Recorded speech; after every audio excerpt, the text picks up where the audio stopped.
नमस्कार, आईडीटीवी प्राइम में आपका स्वागत है। मैं हूं शुभमिता, हाजिर हूं देश और दुनिया की ताजा तरीन खबरों के साथ। सबसे पहले नजर डालते हैं आज की प्रमुख खबरों पर। झारखंड में डीईजी युक्त कफ सिरप की बिक्री और उपयोग पर रोक। झारखंड के सरकारी शिक्षकों को राहत, हिंदी टिप्पण परीक्षा से मिली छूट। जिलाध्यक्षों की नियुक्ति के बाद कांग्रेस में बवाल।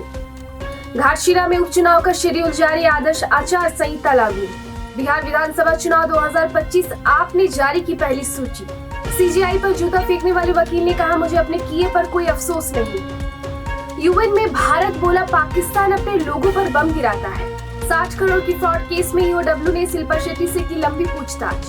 आईपीएल 2026 प्रीति जिंटा को झटका, दिग्गज सुनील जोशी ने छोड़ा पंजाब किंग्स का साथ। शेयर बाजार में उछाल, सेंसेक्स और निफ्टी में तेजी। अब खबरें विस्तार से।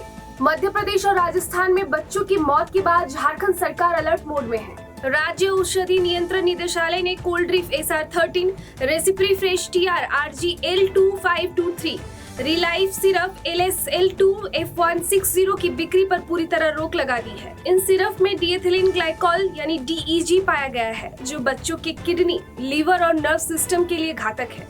निदेशालय ने सभी सिविल सर्जन, डॉक्टर और दवा विक्रेताओं को चेतावनी दी है। रांची, जमशेदपुर में ड्रग इंस्पेक्टरों ने दुकानों की जांच की, लेकिन प्रतिबंधित सिरप नहीं मिला।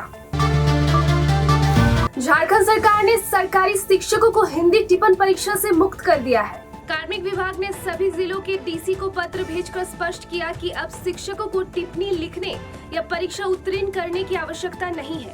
इससे पहले रांची जिले में पिछले 3 माह से इस परीक्षा न उत्तीर्ण करने पर शिक्षकों के वेतन पर रोक लगी हुई थी। विभाग ने बिहार सरकार के 1987 के पत्र का हवाला देते हुए इसे रद्द कर दिया। अखिल झारखंड प्राथमिक शिक्षक संघ ने इस निर्णय का स्वागत किया।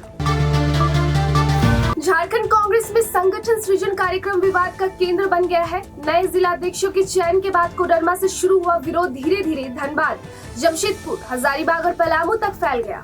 कार्यकर्ताओं ने रांची में प्रदर्शन किया। प्रदेश कांग्रेस प्रभारी के राजू ने केंद्रीय महासचिव केसी वेणुगोपाल से धनबाद और जमशेदपुर में महानगर इकाई गठन और कुछ जिलों में कार्यकारी अध्यक्षों की नियुक्ति पर चर्चा की। जातिगत असंतुलन भी विवाद का कारण बना है। कार्यस्थ और तेली समुदाय के नेताओं को नजरअंदाज किया गया। वहीं ब्राह्मण वर्चस्व वाले जिलों में ब्राह्मण नेताओं को भी नहीं बनाया गया। देवघर में अनुभवहीन जिलाध्यक्षों की नियुक्ति से नाराजगी बढ़ी।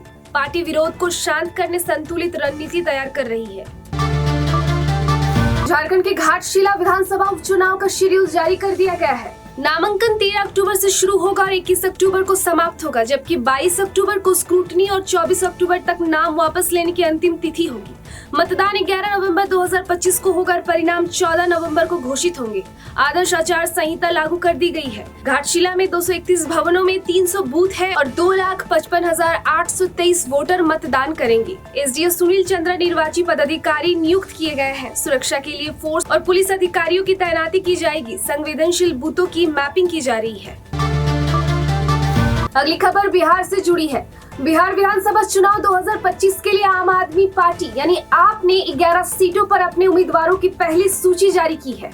सूची में बेगूसराय, दरभंगा, सारण, पूर्णिया, मधुबनी, पटना, किशनगंज, सीतामढ़ी, मोतिहारी और बक्सर की सीटें शामिल हैं। पार्टी ने कहा कि इससे उम्मीदवार ईमानदार, शिक्षित और स्वच्छ छवि वाले हैं। प्रमुख उम्मीदवारों में डॉक्टर मीरा सिंह बेगूसराय, योगी चौपाल कुशेश्वर स्थान, भानु भारतीय कस्बा, शुभदा यादव बेनीपट्टी, अरुण कुमार रजक फुलवारी शरीफ और पूर्व कैप्टन धर्मराज सिंह बक्सर शामिल है। आप जल्द ही अपना घोषणा पत्र जारी करेगी और जनता से संपर्क अभियान शुरू करेगी। अब बढ़ते हैं राष्ट्रीय खबरों की ओर। मुख्य न्यायाधीश BR गवाई पर जूता फेंकने वाले वकील राकेश किशोर ने कहा कि उन्हें अपने किए पर कोई अफसोस नहीं है। उन्होंने बताया कि उनका ये कदम सीजीआई के जनहित याचिका के दौरान सनातन धर्म पर की गई टिप्पणी से आहत होकर उठाया गया।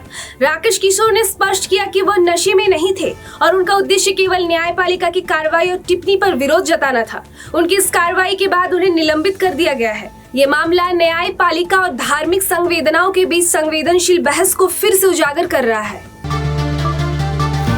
अब बढ़ते हैं अंतर्राष्ट्रीय खबरों की ओर। संयुक्त राष्ट्र सुरक्षा परिषद में भारत ने पाकिस्तान पर कड़े शब्दों में हमला किया और उस पर कश्मीर को लेकर झूठा प्रचार करने का आरोप लगाया। भारत के राजदूत पर्वतनेनी हरीश ने कहा, पाकिस्तान अपने ही लोगों पर बम गिराता है और नरसंहार करता और 1971 के ऑपरेशन सर्च लाइट का हवाला देते हुए पाकिस्तान को मानवाधिकार उल्लंघन का दोषी ठहराया। उन्होंने पाकिस्तानी दावों को भटकाने और बढ़ा चढ़ाकर प्रस्तुत करने वाला करार दिया। यह टिप्पणी तभी आई जब पाकिस्तान ने कश्मीरी महिलाओं पर यौन हिंसा के आरोप लगाए थे। हाल ही में खैबर पख्तूनख्वा में बमबारी में 30 नागरिकों के मारे जाने और पाकिस्तान की ओर से युद्ध संबंधी बयानबाजी से तनाव और तेज हुआ। अब आपको लेकर चलते हैं मनोरंजन जगत में।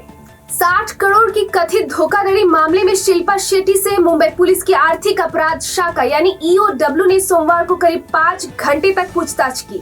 जांच में शिल्पा और उनके पति राज कुंद्रा के वित्तीय लेन देन और व्यावसायिक संबंधों पर सवाल उठाए गए। मामला दीपक कोठारी की शिकायत पर दर्ज हुआ है, जिसमें आरोप है कि 2015 से 2023 के बीच लिए गए 60 करोड़ रुपए का गलत इस्तेमाल किया गया।